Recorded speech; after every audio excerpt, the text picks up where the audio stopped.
กวนอ่อนกันติดตามข่าวด้วยงาวค่ะเนาะอันไรลีอันแหลมลีอันไรหักเมืองไต้อันไรหักซึกคือไต้ซึกไต้เอาคาตั้งสองหมู่สองซุ่มไหนค่ะเนาะมือเดียวได้เบือนจังคู่เขียวได้ฮาว่าลายเฮ็ดลายสังอะเนาะลายเฮ็ดลายสังเต้ก็เฮ็ดให้เมืองไต้สมหายเฮ็ดให้ซึกคือไต้หายเนี่ยค่ะเนาะพอเอ็ดผีคู่เขียววันให้วันห้ามค่ะนะเพราะว่าเฮาขามาด้วยปอราจีการเฮ็ดการสร้างนะครับเนาะย้อนเบื่อว่ากว่าโจผู้เขียนกับโจไอเมือกเลิงไอย่าบ้านย่าเมืองเสแลมาเฮ็ดให้คนเมืองไต้เฮาได้ตุกได้หยาบได้ปลาย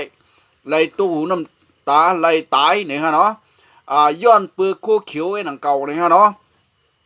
กวยกาสังเจอว่าซื้อโคเขียวหักเสื้อหักเคอหักวันหักเมืองในเจิงเนี่ยเนาะสู่เจ้าก็อย่าไปอยู่ในเอ็ดผีเอาเนี่ยเนาะสู่ก็อย่าไปอยู่ในนาทีกุมกับมันให้เอาเนี่ยเนาะสู่หลูไล่ลักปลายมีเหลียวไอ้พอเป็นไรเนี่ยเนาะเงาลายมันมือเหลียวในเนี่ยเหมือนจัง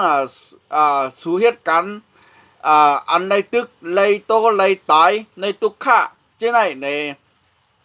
มันอ่ำเสเหตุการณ์ปุ่นดาซึกคือวันเมืองตัวเจ้าเก่านะครับเนาะสู่เจ้าก็เฮ็ดบันปืนก็วุ่นด้วยดีๆค่ะเอ็ดผีโคเขียวนะครับเนาะสังเกตว่าสู่อ่ำลักปลายสู่ตั้งตึก10เฮ็ดกว่าที่ก็มันเหมือนตัวเจ้าเก่าเสขึ้นเอาควันป้อขึ้นหูตัวเจ้าเก่าเหมือนนั่งตัวเจ้าเก่าเหมือนนั่งเอากวางขึ้นยื้อตัวเจ้าเก่าเว้ยเนี่ยเนาะเหมือนนั่งมายื้อเจอคือไตมาเป้กินคนเมืองไตมายื้อไตต่อไตในก็มันเหมือนจังว่าเฮ็ดให้ไตเฮาขาดจมหายไว้กว่าเฮ็ดให้เจอคืออย่าไปลุกขึ้นมาไล่เฮ็ดให้เจอคือเฮาขานั่นถูกเปิ้นเป้กินดูหลายปาน10 ปานกว่าตั้งนาแทงนี่ครับเนาะเปิ้นมาเป้กินดูหลายอ่ำกาเปิ้นมาเอาแผ่นดินในเมืองไต้เฮาอ่ำกาเสร็จแล้วเฮาซ้ำกับเป็นกวนใจเบิ้นเฮาซ้ำกับเป็นขี้คาเบิ้นเฮาซ้ำถูกหญ้าเบิ้นเตียกเตียงแท่งในอันนี้ก็ป่องเสือหังเผามันเนี่ยฮะเนาะพองยามือเหลียวในเนี่ยฮะเนาะกูก็ตัวข่าวตัวเงาขนาดอันไรลีอันไรมลีในก็เฮาหลูได้ทัดช่างกวยกาเกาคาก็เป็นคนในเมืองใต้ก็หนึ่งในเกาคาได้อยู่รังไผ่โคไลอยู่รังไผ่RGSS ในนาทีกุมกำในเมืองใต้ปุ่นนาทีเกียรติเขวันเมืองพอมีคนเมืองนั่นเลยครับเนาะก็ข่าวอยู่ในRGSS ปันแห้งกำปันแห้งครับเนาะย่อก็กำแถมนะครับเนาะย้อนปือว่าศึกโคไลก็ใจหักหารก็หับการวันเมืองในอ่ำเป้กินคนเมืองใต้อ่ำเอาตายคนเมืองใต้ค่ะอ่ำเสเนก็หลายก็หนึ่งนะครับเนาะเหตุการณ์บุญน่ะจึคือเต้ว่านะครับเนาะคำตุกคำตายคำหยาบคำหยาบผืดนั่นก็ย้อนปือว่าเหตุการณ์บุญน่ะจึจัดวันเมืองนะครับเนาะฝากถึงค่ะพี่น้องคนเมืองใต้ค่ะเมื่อเหลียวในคนเมืองใต้ค่ะนูลูกอ่อนยิงลูกอ่อนใจอยู่ที่ไรเสียมว่าเนี่ยเขาหลูไรเข้ามาปั่นเฮียงสีแดดหลูไรเข้ามาเฮ็ดซึกสีแดดในซึกโคไลเนี่ยเนาะอันนี้ก็ให้ด้วยข่าวด้วยเงาให้เตรียมทุนนะครับเนาะย้อนปือว่ามือเหลียวในโปมาตัวเงาไรเอ็ดผีมือเหลียวในเฮาเตะกายุกยองเฮาเตะกว่าปันแห้งเฮาเตะกากำแถมในก็มันก็เป็นก้นเบอร์เนามันก็เป็นเครื่องมือเบอร์เนามันเหตุการณ์มันเปื้อนยาววันมื้อไหนเนี่ยสังเจอเป็นไรก็ให้เขาหลักปลายเมียวเหลียวไอ้ค่ะเนาะเขาเป็นคนเมืองใต้เขาจังได้ว่างกันก็ค่ะกล้วยการไล่เฮ็ดไล่สร้างเขานั่นในมันเหตุการณ์บุญดาคือวันเมืองกันนั่นน่ะเนาะมันก็กาเย็นเป็นผู้เขียนไปแล้วตกในมือผู้เขียนไปแล้วในเป็นก้นใจเบอร์เนาในเบอร์นั่งมักกองจึนยามกูลองในเอามาตั้งหลายในก็เตเป็นลูกน้องตั้งนั้นที่เหตุการณ์ก้นคืนนั่นเลยค่ะเนาะย้อนพื้นสังนั้นแหละพี่น้องคนเมืองใต้เอาค่ะปักตาด้วยหลีค่ะนะ เหมือนอย่างว่าตั้งถึงมีคนไตหลายๆเกาะนะครับเนาะก้อยกาอันไรหันเต็มปากในที่ใจไต้อ่อนนะครับเนาะใจไต้อ่อนก็เมืองตั้งก็อยู่ดีในเมืองไทยอยู่ดีเกี้ยงใหม่ก้วยหนังเก่าก็เฮ็ดกะเฮ็ดมาก็จูมันเมื่ออยู่ในเมืองใต้มือเหลียวเนี่ยก็มาตัวเงาลายมาไหนมันก็เหมือนจังว่าหักคุกเขียวไว้หักแอดผีไว้นะครับเนาะก้วยกามือมันลาดด้วยดีในเมืองไทยเสเจ้าก็อันมันเลยยุกยองโคไลอันมันได้กำแถมโคไลอันมันได้ปั่นแห้งโคไลก็มีดังนำหมดก้วยกาจูเมื่ออยู่ในเมืองใต้ในย้อนปือว่าลอกลายเฮ็ดลายสร้างเนี่ยมันก็อาจจะเตะไล่กินดังไล่กินเงินตังโคเขียวก็เป็นไรอาจจะมันจางก็เป็นไรนะครับเนาะย้อนบอกว่าพอตั้งตึกมีไตจังไตมีไตตั้งตึกหักหลังซื้อคือเด้ปุ่นตาเตไล่วันไล่เมืองปุ่นตาเตเมืองไตเจอคือไตเด็กกัดเย็นให้มันเปลี่ยนมาไรครับย้อนบอกว่ามันมีไตซะในแหละไตห่อมไล่วันไล่เมืองอ่ำไล่กัดเย็นไล่นะครับเนาะย้อนบอกว่ามันมีหนอนในเนื้อพอซะในไปตายเพราะซะอันเป็นนอนในเนื้อไปตายตั้งตึกอยู่เสียได้เป็นขี้คาเบอร์ในเจอคือไตเขาขาดนั่นขึ้นใหญ่อยู่ก้อยกาเพราะซะในตายก็ย่อในก็เจอคือไตเฮาวันเมืองไตเฮานั่นกูเจ้าคือก็เตมีลองถังหางเฮ็ดป้ายมักมีเต็มทนนะครับเนาะอันนี้ก็เก่าข่าวในอำเจอว่าปุ่นตาวันเมืองเฮาขานั้นไทยใต้อยู่ไว้กับใจค่ะเนาะย้อนบ่ว่าเมืองเฮาเนี่ยเป็นเมืองโฮมตุ้มเมืองกูเจ้าคืออยู่ยาวก้วยกาไต้เฮาขาเนี่ยไล่กะกินเงินเลือนเปิ้นไล่กะอาโกเปิ้นไล่กะใจใหญ่เปิ้นในกะเย็นเป็นเปิ้นที่ไหนนั่นน่ะย้อนเบื่อจึกคือไต้เฮาไล่พิษไล่มอไล่เอากันตายอยู่วันมื้อไหนแลมันขึ้นจากเมืองสูงไล่ย้อนเบื่อสังนั้นเนี่ยค่ะเนาะโปไตซะในตั้งตึกมีอยู่ในก็บุญตาเตเมืองใต้เด็กกัดเย็นฮื้อปุ่นน่ะเจอคือใต้เด็กขึ้นใหญ่ฮื้อในมันก็ขยับไว้นี่ค่ะเนาะอันนี้ก็ฝากถึงพี่น้องอุ้ยก็ตั้งมือตั้งเสียงนี่ค่ะเนาะวันเหมือนในให้ป่องเสาห้างผังมันนี่ค่ะเนาะก้อยกาอยู่ดีรับสิ่งนี่ค่ะเนาะไฟก็ไปเตรียมโทนนี่ค่ะเนาะย้อนเบอร์ว่าอันใดเสียมว่าเนี่ยเพราะว่ากูลองเตรียมโทนมันก็เตะเจียงแดงค่ะเนาะวันเหมือนในก็เลยมาตรงตักพี่น้องอุ้ยก็เขาให้อ่อนกันด้วยข่าวด้วยเงาน้ำให้ปันแห้งสีได้น้ำมีสื่อก็จอยอะไรกันเนาะจอยปันข่าวปันเงาเนี่ยจอยเงินเนี่ยจอยกูลองที่เขาจอยเลยนะครับนะสังเกตว่าวันหนึ่งมาเนี่ยชื่อโคไลครับปีผู้เขียนมาเนี่ยก็ปุ่นตาป้ายมักมีปุ่นตาตีเฮ็ดลองให้ลองสวนลองไปมักมีกูเมียวนั่นก็มันก็เตะถังหางรถเลี้ยวนี่ฮะเนาะย้อนเบื้อสั่งนั้นแหละวันมื้อไหนเพราะว่าเฮาค้ำอ่อนกันตึกผู้เขียนเพราะเฮาคากลุ่มก็เป็นเจ้าผู้เขียนก็เฮาคาเตะเลยเป็นขี้คาเปิ้นปาน10ปานอำเจ้าอำไว้สิปอกนี่ค่ะเนาะย้อนเบื้อสั่งนั้นกูกวนค่ะเนาะมื้อเหลียวในผู้เขียนในเตรียมวันเตรียมเมืองอยู่ไว้นี่ค่ะเนาะเหมือนจังได้ผีคู่เขียววันห้ามในอันว่าเขาว่าเหตุการณ์บุญดาจื้อคือวันเมืองไงมันผิดกว่าเย้าสังเกตว่าเขาอ่านเหตุการณ์บุญดาจื้อคือวันเมืองเต้ๆในคำถูกนี้กว่าเอาเจ้าคืนนั่นเอาเจ้าคืนในมาจอยตึกจอยยื้อสีแดดซึกโคไลเนี่ยค่ะเนาะวันมื้อไหนมันแตกเลี้ยงเอาค่ะพี่น้องคนเมืองใต้ค่ะมันแตกเลี้ยงเย้าสู้วนด้วยดีๆค่ะลุงสังเกตว่าเขาเอาต่างเจ้าคือมายื้อมาตึกสีแรดในเด้เฮาว่ามันก็เป็นพรดีบุญดัดใต้เฮาอยู่ก้อยกาเฮาว่าคนเมืองใต้เฮาค่ะกูก็ได้ใครไอ้ซึกโคไลซึกสีแรดซึกแรดผีโคเขียวในให้โฮมกันเสียแล้ตึกผู้เขียนใจค่ะคนเมืองใต้กูก็มองอยู่ก้อยกามันเจอจังนั้นค่ะแหละวันเมื่อไหนห้ำกว่าเอาต่างเจ้าคือเสกูจุ่มกูเจ้าเคยก็มาห่มกันในมันตึกโคไลในต้องมันใจปึงปืนค่ะอันไหนสังเจว่าโคไลค่ะไล่ลู่ไล่ซุ้มอะไรถอยปันในก็มันเจอนาที คู่เขียวดีเลยอยู่ค่ะมันก็เป็นหน้าที่ต่างเจ้าคืออันเปิ้นเลยถูกหมักกองอันเปิ้นเลยถูกปันเงื้ออันเปิ้นเลยถูกปันกูเมี้ยวในเปิ้นได้มาอยู่เปิ้นได้มาปักเสาไว้อันเป็นSSPPอันเขาเลยตึกเลยโตเลยควักดีลินจะได้เขาก็เป็นแค่หู้เปิ้นก้วยหนังเก่านะครับเนาะเขาก็แค่เป็นหู้เปิ้นก้วยหนังเก่าย้อนเบื่อว่าวันมื้อไหนเขาป่องเสาเขาว่าซึกลอยมาจอยตึกซึกเจ้าขึ้นนั่นเจ้าขึ้นไหนมาจอยตึกในเมืองใต้ไหนพวกมาว่นด้วยดีๆครับเนาะเผยได้มาเหตุการณ์ปันนันลายค่ะพวกเปิ้นมีไล่พวกเปิ้นมีปุนตาที่ปุนพรปุนตาที่จามปุนตาที่ก้อนขอปอดไหลปอดหนึ่งตีไหลตีหนึ่งไอ้เผยก็มาตึกจอยเผยก็มาจอยเหลือครับหรอนะย้อนบัวSSPPวันมื้อไหนเขาก็มีแข้งอีสังเฮมิโอค่ะนะเฮียงหมักกองก็มีเฮียงก้นก็มีเนี่ยก็เอาเจ้าคือบุญมาป้อใส่นี่ก็ไม่เจ้าคือบุญบ่เตรียมหมดซึ้งเอาปุ่นตาเฮาได้ลูกพื้นเปิ้นเนาะมันลูกพื้นแล้วครับโลมันว่าเฮาดิมตายอ่ะเด็กๆมื้อน่ะอยู่จอมร้อย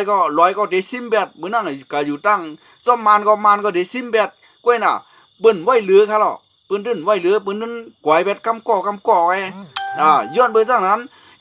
ผีวันมื้อไหนเขาวนว่ากะเฮ็ดก่ออ้อยหลีนั่นมือที่เจ้าพระวาที่เงาไว้เปิ้นได้ว่าที่เป็นอ้อยหลีวันหนึ่งมาเปิ้นก็ที่เอาตายแบบเพราะว่าเปิ้นใครให้มันมีหลีกใดเปิ้นใครให้มันมีคนเมืองใต้ยาวเปิ้นใครมันหายวันมื้อไหนเปิ้นใครให้มันมีเจ้าคือเปิ้นก้วยแหละเปิ้นใครมันมีเจ้าคือใต้น่ะเพราะว่ามันใครมีเพราะว่าเปิ้นใครมีเจ้าคือใต้หรอเปิ้นก็มาหิมเอาเมืองเฮาเปิ้นก็มาเฮ็ดซ่าเฮ็ดหลายปุ่นด่ากวนเมืองใต้เอาขาโลย้อนเมื่อวันเมื่อไหนเปิ้นเฮ็ดให้จื้อคือเฮาหายเปิ้นเฮ็ดให้ใจเฮาตายคนกูก็ป่องใจค่ะเนาะย้อนเบิ่งจังนั้นกว่าที่เหลือก็เย้าค่ะโรงเรียนใต้ต้องมีค่ะมีค่ะโลกะสอนดิกใต้ดีเลยค่ะกะสอนกูติจ้องหมุนเจ้าไว้ล่ะกะเฮาเป็นคนใต้กะทุกในวันเมืองเผยก็เย้าตีเผยกุ้มกำก็เย้าเฮาติเลยเอาลิกอันนั้นใจเฮาตึ้นติเลยลาดความอันนั้นเฮาตึ้มเลยลาดความตายเฮาตึ้มเตรียมเลยใจลิกตายเฮาค่ะรู้วันมื้อไหนเปิ้นเฮ็ดปันเฮาคำมองได้คนเมืองใต้เฮาSSPPตั้งตึกว่าเปิ้นมาจอยเฮานั่นเปิ้นมาจอยเฮหางเปิ้นมาจอยเอาวันเอาเมืองไงเปิ้นมาจอยให้ตู่เจ้าเก่าเจอเครือค่ะเลยตายเลยซุ่มไงป่องใจค่ะล่ะย้อนไปซะนั้นพี่น้องอุ้ยกอดดังเมืองดังเสียงไหนค่ะเนาะเฮาค่ะเป็นคนเมืองใต้เฮาเกิดมาเป็นใต้ในเฮากว่าตีเหลือก็เย้าเพราะว่าเฮาคากว่านาทีกุมกำเจ้าคือเหลือก็เย้าอันเปิ้นมีตับซื้อเอานั่นเฮาตื่นเตรียมเลยลาดความเฮาตื่นเตรียมเลยใจลิกเฮาเปิ้นตื่นเตใจลิกเปิ้นตื่นเตใจความเปิ้นแกย้อนไปจังนั้น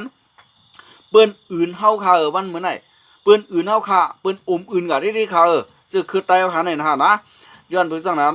กวนกูก็ป่องใจค่ะนะคนกูก็ให้หมอฮักลีกตัวเจ้าก่อให้หมอฮักกล้ามตัวเจ้าเก่าให้หมอฮักเจอคือตัวเจ้าเก่าอย่าไปเป็นไตเย็นนี่ครับเนาะเพราะว่าเขาเป็นไตเย็นก็เขากับตุกดีเลยก็เขาก็ตึ้นเป็นขี้คาเปิ้นอยู่เลียเขาตึ้นแต่ไรเฮ็ดการมันเปิ้นอยู่เลียย้อนเบอร์จังนั้นครับเนาะฝากถึงกูก็กูกวนให้หมอป่องไซให้หมอทัดช้างตัวเจ้าเก่าก็อยู่จอมเจ้าคือเลยก็เย้าตัวเจ้าเก่าตึ้นแต่ไรเป็นขี้คาเจ้าคืนนั่นไว้ตัวเจ้าเก่าตึ้งเต็มใหญ่ไรตัวเจ้าเก่าหมอลิกมันก็เย้าตัวเจ้าเก่าหมอความเบิ่นก็เย้าเฮ็ดคือก็เปิ้นตึ้นเอาตัวเจ้าเก่านั่นเป็นใหญ่ไรตึ้นเตไรเป็นก้นไปยามตึ้นเตไรเป็นคนเต้าเบิ่นตึ้นเตไรเป็นก้นที่อันเปิ้นใจเฮ็ดกุมเมียวๆนั่นก็ไอ้ค่ะเนาะย้อนไปเจ้านั้นกูกวนก็ฝากถึงค่ะเนาะฝากถึงค่ะย้อนไปเจ้านั้นฝากถึงอย่าไปลืมลาค่ะอย่าไปเงือค่ะนะคนเมืองใต้เฮาอย่าไปเงือย้อนไปจากนั้นอันว่าวานเมืองซึกคือเฮาอันว่านั้นจะว่ามีบุญดาใต้อยู่ไอ้วันเมืองเฮานั่นกล้วยกะมีกูเจ้าคืออยู่กล้วยกะเฮาหลูเลยหักดีเข้าไว้เฮาหลูเลยหักความเฮาไว้ถึงที่ว่าเฮากะอยู่วันเมืองเปิ้นเสียดาก็ดีเฮานั่นอย่าไปลืมความเฮานั่นอย่าไปลืมเฮาอย่าไปถังเรียกคือตัวเจ้าเก่าขึ้นเฮาหลูเลยใจมันหรือไรลาดมันเป็นเจ้าไหนคะเนาะจะว่าก็อยู่จอมเปิ้นแลใจลีกเฮาความเฮามันก็ใจมไรที่ก็มันติไรใจลีกเปิ้นมันสิไรใจความเปิ้นอยู่ยาว กล้วยกะเฮาอย่าไปทางเด็กคือดูเจ้าเก่าหนังหือมันเด็กขึ้นอย่าเมยซุงกะหนังหือมันเด่มไฮไลท์นั่นน่ะเพราะว่าเฮาขึ้นมาทางเด็กคือดูเจ้าเก่าลิกดูเจ้าเก่าก้ามดูเจ้าเก่าก็จื้อคือเฮาคาก็ไฮไลท์ลิกเฮาก็ไฮไลท์มันเป็นจังไหนแค่มันเป็นจังไหนคะเนาะย้อนเบือว่ากวนจื้อคือไตเอาขาไหนหลูเลยฮิเพี้ยนน้ำหลูเลยบ้วนน้ำอย่าไปบ้วนเอาจูเฮาคาตั้งถึงเป็นกวนอะไรเฮาหลูเลยบ้วนมือต่อถึงลูกถึงล่างปันลินปันร้อนเฮาบุญคาเฮาอย่าไปบ้วนเอาในจัดปานเฮามือเหลียวในไงค่ะนะย้อนเบือจังนั้นแหละเฮาคากวนเมืองไตเฮาคาเป็นเกิดมาเป็นไตหนึ่งก็เฮาหลูเลยหมอป่องสายเนี่ยค่ะเนาะย้อนเบือจังนั้นแหละอันชูเจ้าหู้ก็หนึ่งแค้นแก่อันชูเจ้าเขียนก็หนึ่งแค้นแก่เนี่ยครับเขาขายุกยองฮะเนาะเขาขายุกยองตีอันอ่ำเปียดลิกไตเฮาตีอันอ่ำเปียดความไตเฮาตีอันตัวเจ้าเก่ากาอยู่วันเปิ้นเมืองเปิ้นตีไรเสียมว่าลาดความไตเฮาอยู่ใจลิกไตเฮาอยู่อันนี้เขาขายุกยองเขาขาอ้ำน้ำใจชูเจ้าเขาขาว่าชูเจ้านั้นฮักเจอคือตัวเจ้าเก่าปันเฮียงลิกตัวเจ้าเก่าอยู่นะครับเนาะย้อนเพื่อจากนั้นกุยกาเฮาอย่าไปกว่าเป็นใจเปื้อนสิแลมาขึ้นควบไตขึ้นมาเอาไตตายเอากวนเมืองไตเฮาคาลู่ไรลู่ไรชุ่มเหมือนอย่างคุกเขียวในนะครับเนาะเฮาคาอย่าไปเป็นก้นตีเป็นก้นตีง่ายเลยไอเงือนั่นค่ะเนาะเพราะเฮาง่ายก็เฮาก็เป็นไอเงือนั่นน่ะตุ้ยค่ะเลยคุกเขียววันให้ในคุกเขียววันห้ามแดดผีวันเหมือนไอตุ้ยค่ะแล้วย้อนเปื่อว่าเขาเป็นก้นง่ายเป็นก้นไอเงือน่ะวันเหมือนไอเปลี่ยนผู้เขียนลายล่ะวันเหมือนไอกะเอาอุ้ยลีกะเอามานกะเอาเจ้าขึ้นนั่นเจ้าขึ้นไอ้ขึ้นมาเอาไตตายขึ้นมาขวากวันขวากเมืองเจ้าว่าเฮ็ดปุ่นตาจื้อคือวันเมืองฮะลูกหน่อยเอาจื้อคือเปิ้นมาปีกินก้นเมืองตัวเจ้าเก่าเอาจื้อคือเปิ้นขึ้นมาเอาแผ่นดินตัวเจ้าเก่าสิได้ตัวเจ้าเก่าที่ได้เป็นขึ้นเป็นขี้คาขึ้นจังไหนแกแหละอันนี้เขาบ่นผิดค่ะแหละเมืองอันตั้งเขาบ่นว่าเขาบ่นว่าเปิ้นได้ลีดอกเขาเปิ้นได้ฮักเขาเปิ้นได้จอยเขาเขาวนจังนั้นก็ได้กุ้ยกาอันเปิ้นมาอันเปิ้นมานั่นน่ะเปิ้นเจอว่าเปิ้นติมาหลายๆหั่นนะเปิ้นได้มาเอาจึกคือเฮาเปิ้นได้เอามาเอาแผ่นดินเฮานี่กวนก็ไหนมันช่อง่ายมันลัดง่ายมันถ่อมความเฮานี่มันเป็นจังไหนเปิ้นเอาเงินหยอกเอาเปิ้นเอากว้างหยอกเอาเปิ้นเอากุมเมียวหยอกเอาหนังหือเฮาติได้เฮ็ดปันเปิ้นหนังหือเฮาติได้ปล่อยว่างบันเปิ้นกูลองนั่นน่ะมันเป็นจังไหนฮะเงาลายมันย้อนเบื้องจากนั้นกูกวนเปิ้นหู้หยานเฮาเย้าเปิ้นหู้เกียรติเฮาเย้ากวนก็ไหนมันต้องการสังกวนก็ไหนมันโหลสังเนี่ยเปิ้นก็จกปันเปิ้นก็ยืนปันกำเนินสุดมาก็เฮาถูกนีเปิ้น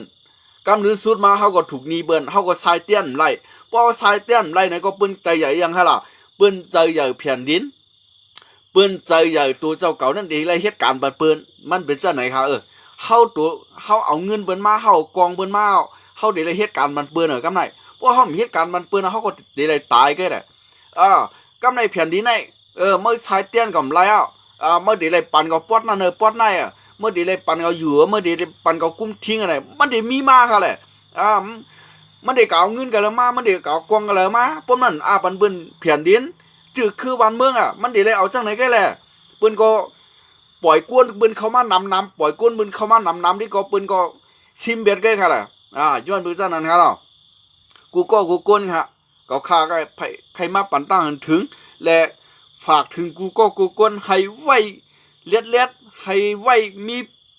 ให้ไว้สติตาเสอย่าไปลืมตัวอย่าไปลืมคิงอย่าไปตุ้ยหันอันเปิ้นมาสร้างเฮาอันเปิ้นมาใส่เฮาตีลอกไล่เฮาอัน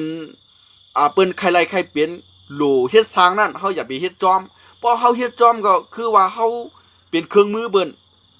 เพราะเฮาเฮ็ดจอมก็เหมือนจังว่าเฮาเฮ็ดการมันเปิ้นมันเป็นจังไหนกันมันใจการเฮาอะแหละเปิ้นใจเฮาเฮ็ดเฮาเฮ็ดมันเป็นจังไหนกันล่ะตัวกันแหละเหมือนจังแดดผีปีกินกวนเมืองไต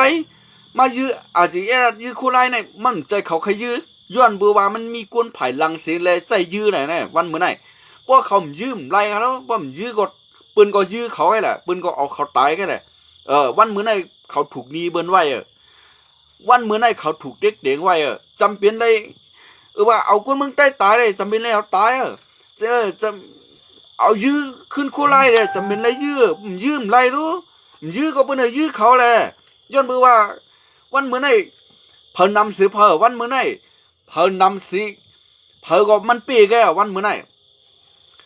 ฝากถึงค่ะพี่น้องคนเมืองใต้เฮาเปื้อนน้ำเปื้อนปีเฮาน้ำเฮาปีเปื้อนวันเมื่อไหร่บดด้วยเงาลายอะไรผีคู่เขียววันห้ามไหนเปื้อนน้ำสีเขาวันเมื่อไหร่เพราะผู้เขียนน้ำสีเขาก็กำไรเปื้อนก็เรียกเตียงเขาเปื้อนก็เฮ็ดกาวากาเป็นเขาก็มจังลูกเพื่อนเอานะครับเนาะเขาก็เลยยอมเอากุ้ยกาเขาคาใครมาฝากวันเหมือนไหนได้จู่สู้ไปตายนั่นให้ลักไปสิแลมาอยู่ในโคไลเสียขึ้นตึกเอาวันเอาเมืองเขาได้ดีกว่าค่ะนะเจอว่าเขาคาจังค่ะนะกุ้ยกาเขาคาใครสู้ป่องสายสู้ไปตายนั่นน่ะให้สู้ลักไปสิแลเข้ามาในโคไลน้ำลักไปกับเมืองเขยก็เย้าลักไปกับเมืองมันก็เย้าลักไปมาเมืองไทยก็เย้าเขาคำพิษใจกุ้ยกาวันเหมือนไหนพอสู้ตั้งตึกยิบกองเหขึ้นมายื้อไตเปีกินคนเมืองใต้ได้ตัวเจ้าเก่าดูเลยบ้วนมาเบือนนั่งว่าก็อมกองได้ขึ้นยื้อตัวเจ้าเก่าไว้ไหนดูเลยบ้วนนั่นไหนแกย้อนบัวว่ามันเป็นจื้อคือเฮาย้อนบัวว่ามันเป็นคนเมืองเฮาย้อนบัวว่ามันเป็นแผ่นดินเฮาแหละมันดูเลยบ้วนค่ะนะเขาคาได้ใครปันตั้งถึงฮะเนาะเขาคำจังฮะก้อยกาเขาคาว่าให้สูปลายดีกว่ายันเด็ดผีเพราะสูปลายขึ้นมาอยู่ในคู่ไร่สูขึ้นไรวันในเมืองสูขึ้นเกียรติเขปอมีก้นเมืองสูขึ้นไล่แผ่นดินสัววันเมื่อไหร่สังเกตว่าสูกว่าเมืองเขเมืองไทยกว่าเมืองมันก็เยอะกุ้ยกะซูมไล่ก็เป็นห่างเหมือนกุ้ยกะโคไลเนี่ยมันติเมื่อเอาว่าวันหนึ่งมาก็สูขึ้นมาเขาโคไลมันก็ขึ้นไรขึ้นหนังเก่าวันเมืองนั่นมันได้เป็นพ่อหนีบุญตาวันเมืองเฮาเจอคือเฮาปอมีเฮาลุกลางเฮาบุญตาวันมื้อน่ะปาน10 ปานค่ะเนาะอันนี้เก่าค่าใครปันนั่งถึงนี่ค่ะเนาะวันมื้อไหนสูเลยตกชุมเป็นเปิ้นน่ะสูเลยร่วมหยันเปิ้นน่ะวันมื้อไหนก้วยกะเก่าข้ามไล่ลาดว่าสูงือมืออันใต้เก่าคาเลยลาดว่าสูงืออยู่ก้วยกะสุ่มจังให้ถือสูเลยเปลี่ยนกว่าเย้าวันมื้อไหนก้วยกะสังเกตว่าสูถอนตัวสูไล่ก็ถอนลักปลายมันดีกว่านะครับเนาะย้อนปือว่าวันมื้อไหนมันแตกเลี้ยงดีหนาเย้านะครับเนาะเพราะว่าสังเกตว่าได้ผีคู่เขียวสูตั้งตึกอยู่สุ่มลักปลายกว่าทั้งหลายวันมื้อไหนสูก็ตื่นติไลตายในมือเบิ่นอยู่เดียสูตื่นติไลตายในมือเบิ่นอยู่เดียก้อยกาสูเดขึ้นตึกไอ้ตายสูเดเตอยู่ภายหลังเตสังเกตว่าขึ้นตึกไอ้ตายนะครับเนาะมันก็เปลี่ยนปุ่นมันเป็นเหตุการณ์ปุ่นดาจึกคือเปิ้นควักวันควักมึงบันเปิ้นสังเกตว่าสูตึกในสูเปี้ยวสูไรวันในเมืองกำนั้นสูก็ตึกเดี๋ยวเลยเปลี่ยนหู้เปิ้นกำลือสุดมาสูเทามาสูเก๋มาสูเหตุการณ์ไรมาไหนก็เปิ้นก็ตียื้อสูมือนั่นก็เปิ้นก็เดซิมสูมือนั่นก็มันเป็นจังไหนก็เงาลายมันจื้อคือใต้ในกะอยู่เจ้าจอมเจ้าคือไหลก็เย้าเปิ้นตื้นเอาเป็นเจ้าเปิ้นตื้นเลี้ยงเหอ่อยเหมอกันนั่นเปิ้นเลี้ยงไว้มอกันนั่นจงไปเท่าจงไปตายมอกันนั่นก็เปิ้นเฮ็ดเครื่องมือใส่หลายๆก็น่ะรู้เลยป่องใจค่ะนะพี่น้องคนเมืองใต้เฮาขากูก็เต็มเล็กเต็มใหญ่เต็มหนุ่มเต็มเท่าเกาคาใครปันตั้งหันถึงเลยตั้งหู้ตั้งเลียดให้ป่องใจไว้วันมื้อไหนค่ะนะใครฝากถึงมีจังหวัดใดกันเนาะสังเกตว่าพี่น้องอวยกอเขาอยู่ที่ใดเสียมว่าอย่าไปหักหลังจื้อคืออย่าไปจังจื้อคือตัวเจ้าเก่าอย่าไปถังเด็กคือตัวเจ้าเก่าสังเกตว่าตัวเจ้าเก่าถังเด็กคือตัวเจ้าเก่าลิกตัวเจ้าเก่าความตัวเจ้าเก่าก็มันเหมือนว่าตัวเจ้าเก่านั่นน่ะอ่ำใครจื้อคือตัวเจ้าเก่าขึ้นอย่าเหมยสูงไรใครให้เปิ้นถูกเตียกเตียงใครอยู่ภายใต้เปิ้นเตียกเตียงวาเลียนถังเด็กนี่ค่ะเนาะอันนี้ก็กูกวนค่ะเนาะทัดสร้างทางผางมันนี่ค่ะเนาะพอข้าเป็นคนเมืองใต้ก้อนหนึ่งในเฮาก็มีลีกเฮาก็มีความเฮาก็มีครูเปิ้นก็ยุกยวงค่ะล่ะวันเปิ้นเมืองเปิ้นนั่งใครมาเป็นไต้เฮาหลุได้ป่องเจอในเฮาเป็นไต้เฮาได้กะเย็นเป็นมันเฮาได้กะเย็นเป็นดังเจ้าคือเปิ้นดื้นหาเฮาค่ะเปิ้นว่าเฮาดึกเป็นไต้อยู่ดีมันเป็นจังไหนครับเฮามาอยู่ในเมืองไทย อยู่ในเมืองมันอยู่ในเมืองเขกแล้วเข้าในมันตินตีเลยว่าเปิ้นห้องตีเลยว่าไตอยู่ดีกับมีวัดประชาชนก็ยาวกับมีวัดมันก็ยาวกับมีวัดเขก็ยาวมันตินเปิ้นตินตีเลยว่าห้องไตอยู่ดีอะฮะนะเปิ้นตินเปลี่ยนวางเป็นคนไทยค่ะหรอแค่ว่าวัดมอกนานไว้แค่ว่าเรียกมันของตีนมอกนานไงเรียกมันของตีนนั่นเผยเฮ็ดปันค่ะล่ะมันเฮ็ดปันน่ะวัดประชาชนนั่นเป็นเผยเฮ็ดปันค่ะล่ะเป็นคนไทยเฮ็ดปันค่ะแหละวัดเขนั่นเป็นเผยเฮ็ดปันค่ะล่ะคนเมืองเขเฮ็ดปันไงแหละต้องเขาจะจื้อคือปืนหือต้องเขาจะกวนเบือนหื้อเนี่ยเขาหลุเลยป่องเสืออันไหนค่ะนะโอเคไม่สูงกูก็กูกวนค่ะเนาะกำเนิดสุดมาก็ให้กูก็กูกวนอยู่ดีกินหวานให้หมอหักเสื้อหมอหักคือให้หมอซอยเทียมกันให้หมอปันแห้งใส่กันเขาอย่าไปกว่าปันแห้งอันกวนหักหลังจื้อคือวันเมืองเขาอย่าไปกว่ากำเทียมกวนอันมาเอากวนเมืองตายเขาอย่าไปกัดเปลี่ยนใจเขาอย่าไปกัดกวนไล่กวนเซตีกวนอันจังไตในค่ะเนาะฝากถึงกูก็กูกวนค่ะไม่สุงค่ะ